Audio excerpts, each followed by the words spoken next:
You did get to don the shield since we've last spoken. I've spoken to a bunch of folks that have participated in this in the scene in Multiverse of Madness.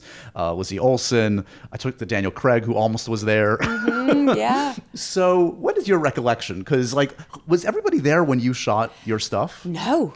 John Krasinski wasn't there. Lashana Lynch was there. Patrick Stewart wasn't there. So it was weird.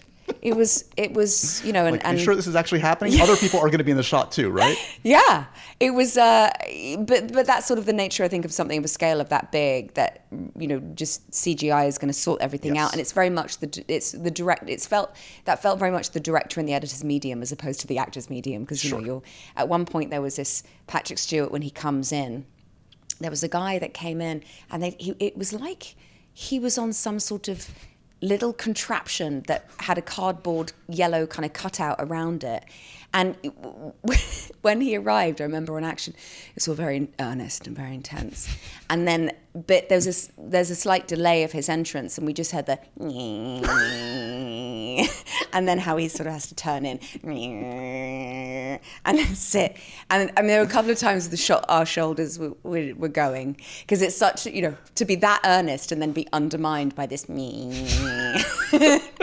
It's the equivalent of a fart cushion. Like, totally, completely. It's exactly that.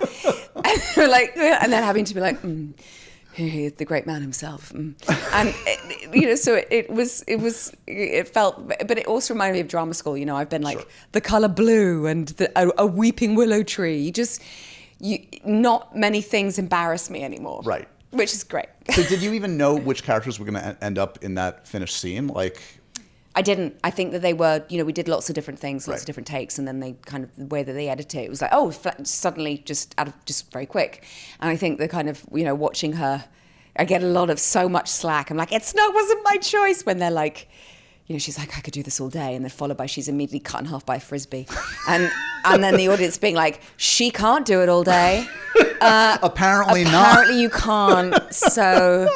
Yeah, egg on your face. And I'm like, it doesn't really serve Peggy very well. Did you practice that line in the mirror? That's the equivalent of like James Bond for you. That's the moment. That's the line you want to nail. I didn't give it a second thought because I didn't want to give myself too much pressure. Because if I'd practiced it, it's a bit like if you repeat a word over and over again, it loses all meaning. Right. So it'd be like, I would have probably come in that day and been like, I could do this all day.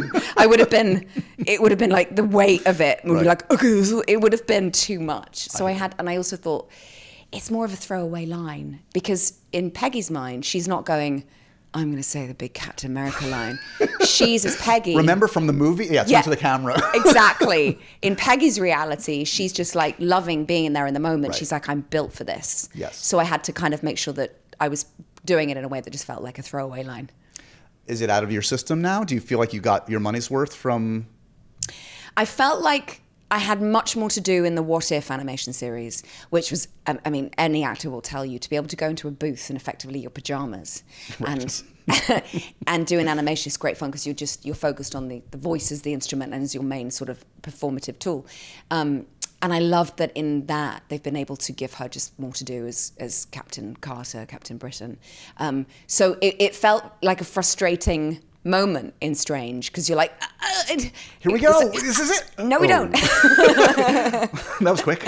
Okay. Yeah, she had less to do than what she did before she had the shield. But what was really great was the coming in and doing even those stunt things. When she does that kind of very quick run, but then sliding on my knees and like going over backwards. And I had come straight off the first time I was wrapped for Mission 7, because I was wrapped nine times. Yeah, and so I went straight from the set of Mission to the airport to LA, wearing then put the outfit on, did one costume fitting, and then straight in.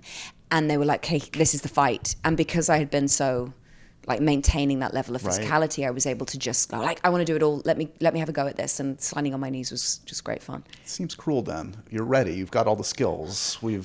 Let's not like nip this in the bud too early. I know. And they're like, no.